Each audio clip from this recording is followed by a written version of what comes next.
Pada hari kedua tahapan pendaftaran Cagup-Cawagup, dua pasangan secara resmi telah mendaftarkan diri ke KPU Provinsi Jakarta. Pendaftaran kedua pasangan dinyatakan lengkap dan dijadwalkan menjalani tes kesehatan pada akhir Agustus mendatang.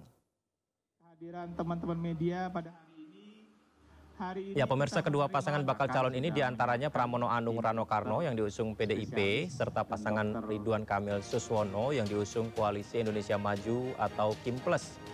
Ketua KPU Jakarta Wahyu Dinata mengungkapkan pendaftaran kedua pasangan ini dinyatakan lengkap. Kedua pasangan lalu dijadwalkan menjalani tes kesehatan di akhir Agustus 2024.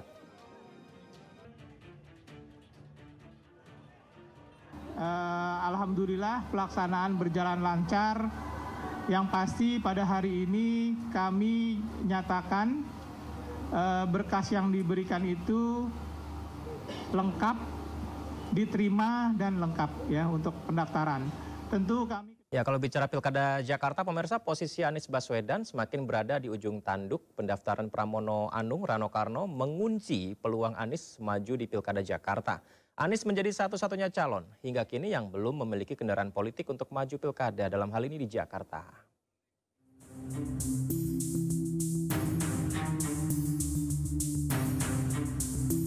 Nasib politik Anies Baswedan berada di ujung tanduk pasca PDI Perjuangan mendukung Pramono Anung dan Rano Karno di Pilkada Jakarta. Meski sebelumnya Anies Baswedan digadang-gadang akan dipinang PDI Perjuangan bersama Rano Karno, namun rencana itu kandas saat Pramono Anung dan Rano Karno resmi mendaftar ke KPUD Jakarta. Pertanyaannya, bagaimana nasib Anies di Jakarta?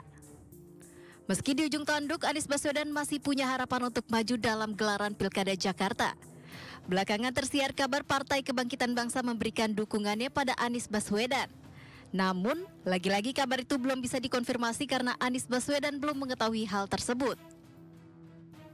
Doakan biar semuanya berjalan lancar, Jakartanya maju, tenang, teduh, dan mungkin sejahtera. Pak, soal isu yang PKB itu benar nggak Pak? Yang bersurat ke Pak Anies itu Pak? Belum tahu kita. Belum tahu Pak. Pak, tapi Pak Anies tahu kepastian PDIP nggak jadi diusung Bapak dari kapan dan dari siapa Pak? Iya Pak. Belum tahu kita. Belum tahu Pak. Jadi belum tahu Pak. Iya. Gitu ya. Siap. Makasih ya Pak. Jadi Pak. Jadi Pak.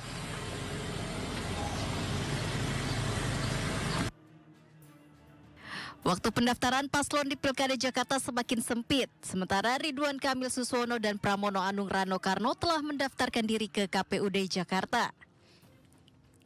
Jika tak keluar gelanggang, maka Anies Baswedan harus cepat melakukan manuver dan lobi-lobi politik agar dirinya mendapat kendaraan untuk ikut serta dalam Pilkada Jakarta.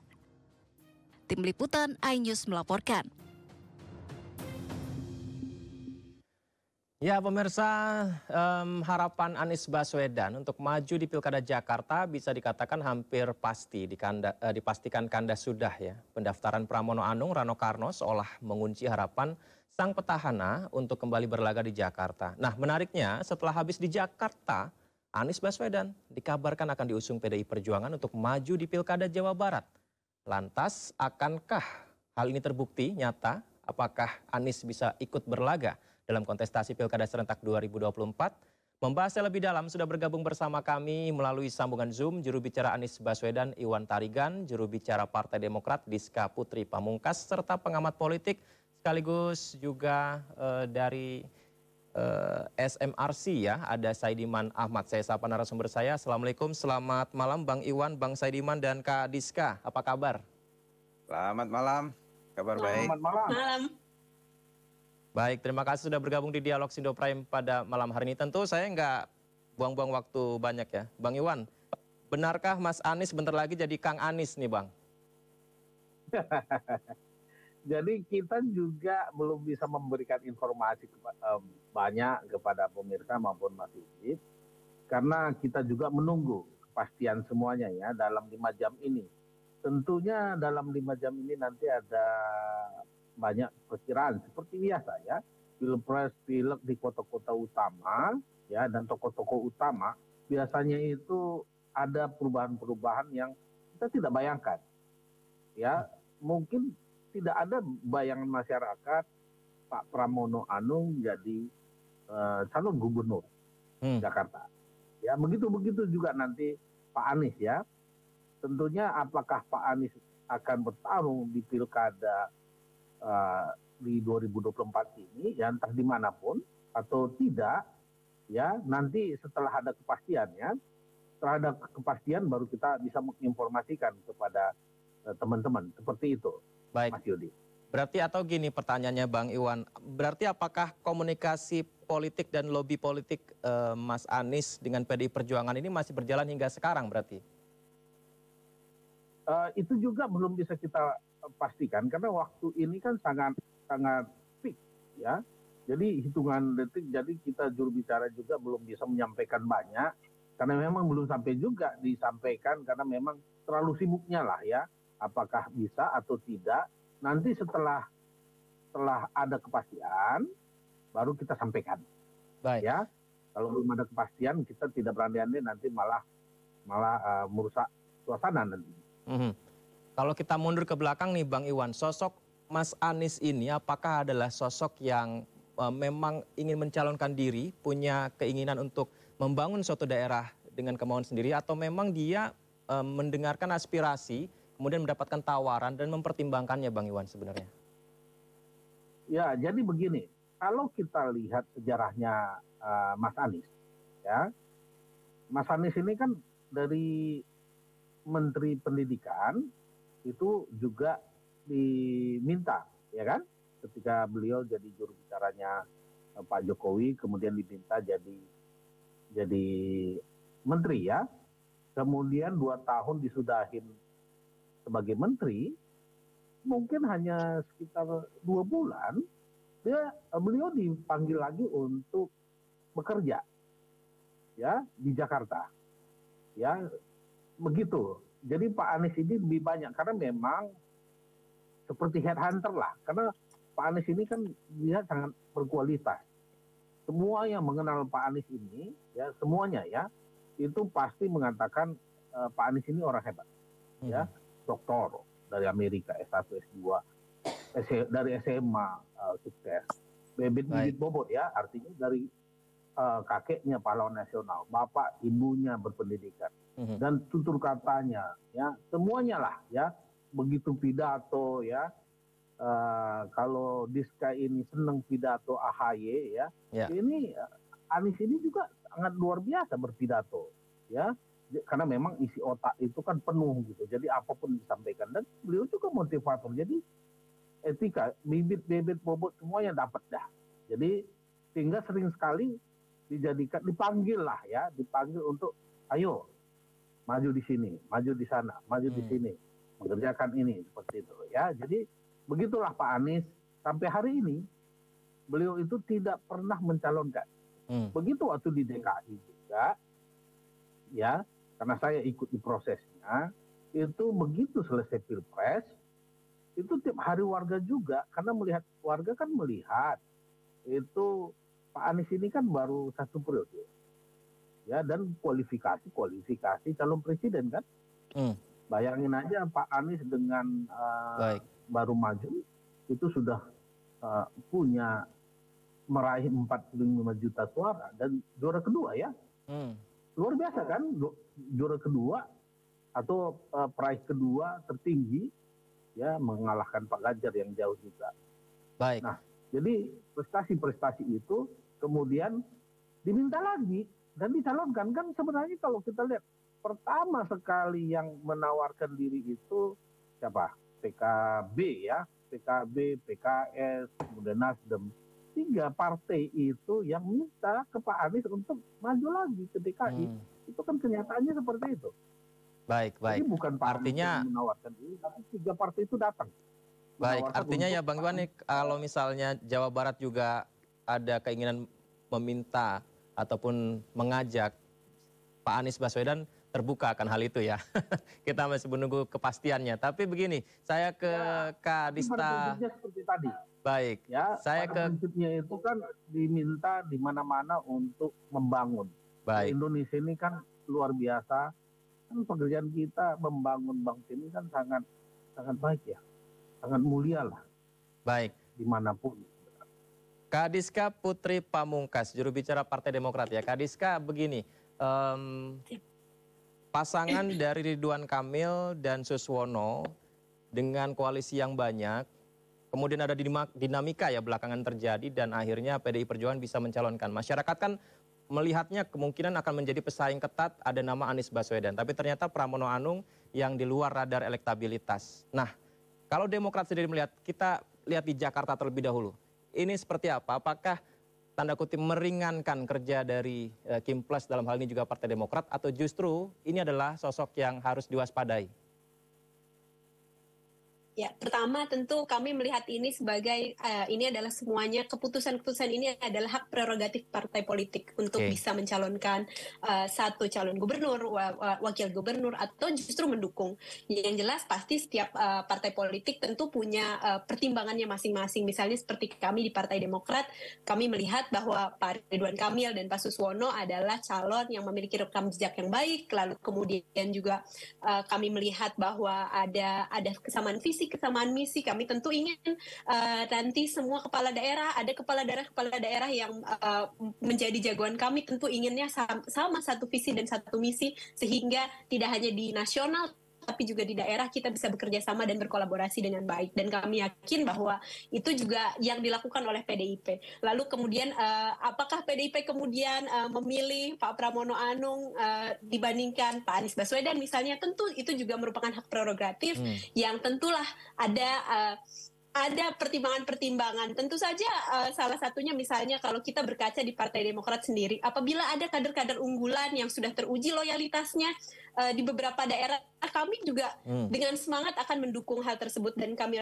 rasa PDIP juga melakukan hal yang sama sebagai salah satu bentuk hak prerogatif partai politik untuk bisa memajukan kader-kader unggulannya. Dan kami juga melihat bahwa Pak Pramono Anung selama ini rekam jejak luar biasa dan sudah teruji loyalitasnya karena merupakan salah satu kader luar biasa dari PDIP. Dan kami melihat ini bukan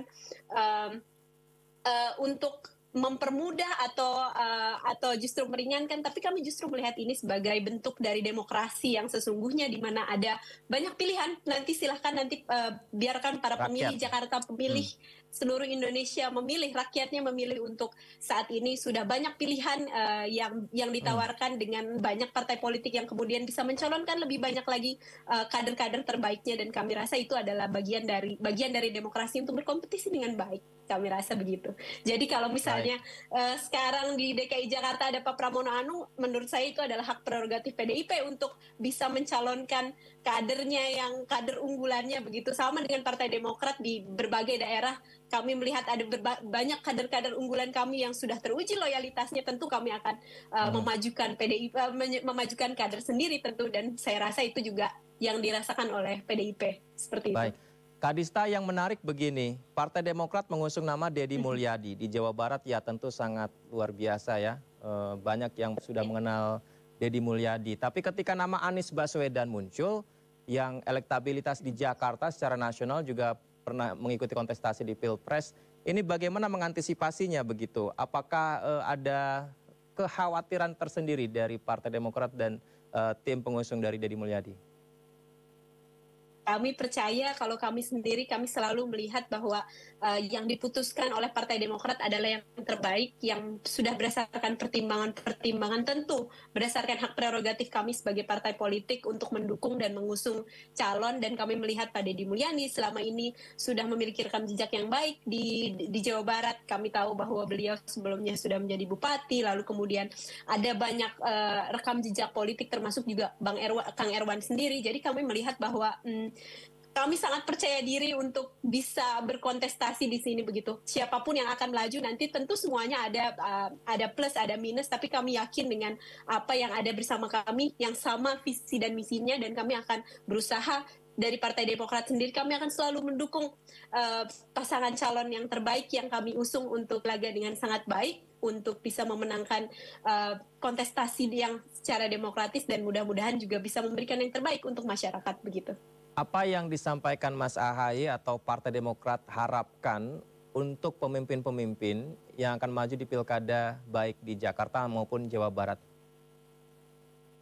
Ya, kalau kami selalu yang sama adalah kami harus punya kesamaan visi, kesamaan misi untuk bisa memberikan kesejahteraan, kemajuan, dan juga untuk semua, dan keadilan untuk semua. Dan itu yang kami selalu tanamkan untuk semua cakada-cakada yang kami usung dan kami dukung begitu. Dan kami rasa itu yang menjadi kesamaan visi dan kesamaan misi yang ada di Pak Ridwan Kamil. Kita tahu sendiri rekam jejaknya seperti apa selama ini di Jawa Barat, dan kami yakin dia juga akan bisa melakukan hal yang sama di DKI Jakarta, dan begitu juga dengan putra daerah dari Jawa Barat yaitu Kang Deddy Mulyadi bersama Kang Erwan. Jadi kami yakin bahwa yang pertama dan utama adalah bagaimana kita memiliki visi dan misi yang sama, yaitu visi dan misi untuk sama-sama memberikan kesejahteraan, kemajuan, dan keadilan untuk semua. Dan kami rasa itu yang selalu menjadi Demokrat sejak awal.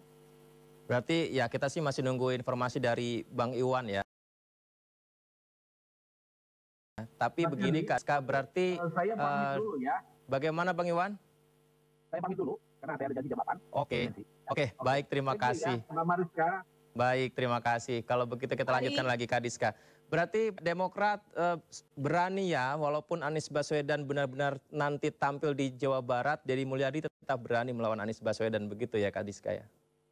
Oh, kami rasa tidak ada yang perlu ditakutkan siapapun. Kita semua punya rekam jejak. Kita semua kami rasa juga pemilih saat ini adalah pemilih-pemilih yang cerdas. Kita bisa lihat bagaimana track record sejak dari awal, bagaimana rekam jejak politik, dan bagaimana setiap pasangan calon dan juga kandidat-kandidatnya masing-masing berlaga dengan rekam misi, dan kami yakin kami mendukung orang yang baik dan benar begitu, dan kami rasa kita semua punya hak yang sama untuk bisa mencalonkan diri menjadi kepala daerah begitu. Baik, Bang Saidiman Ahmad, ini fenomena unik juga ya Bang ya. Anies nggak ada angin, nggak ada hujan, tiba-tiba ke Jawa Barat. Ini apa yang terjadi? Apakah ini hanya isu saja yang ada di udara ini, nggak ada poinnya, tapi ternyata mungkin apakah ini juga bisa saja terjadi? Kalau Anda melihatnya seperti apa? Saya kira itu salah satu kemungkinan yang bisa terjadi. Jangan lupa bahwa Anies Baswedan kemarin kan ikut Pilpres dan mendapatkan suara yang cukup banyak ya di Jawa Barat. Sekitar 31% ya dari total pemilih Jawa Barat itu memilih Anies Baswedan.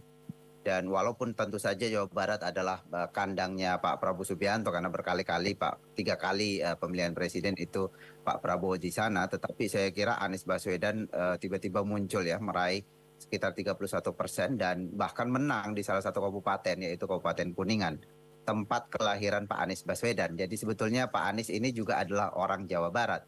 Kalau kemudian muncul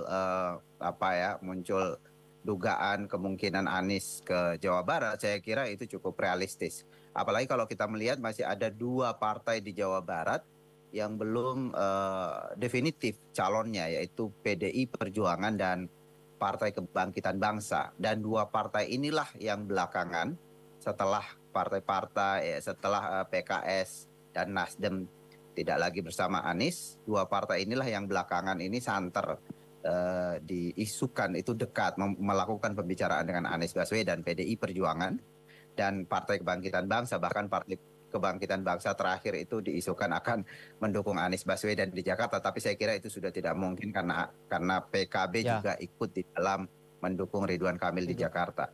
Tapi untuk Jawa Barat itu saya kira masih kemungkinan. Kalau kita lihat komposisi suara 2 partai ini itu sekitar 26,67% di Jawa Barat. Jadi sangat potensial untuk mendukung tokoh sepopuler Anies Baswedan. Bang Saidiman, 31% pemilih Anies Baswedan di Jawa Barat, ini apakah pemilih loyal yang baik untuk Pilpres, untuk Pilkada akan tetap memilih Anies Baswedan? Menurut saya angka itu menarik untuk dilihat ya, karena itu tadi kita lihat bahwa Jawa Barat ini selalu menjadi... Ditahan dulu Bang Saidiman, kita simak dulu informasi berikut ini.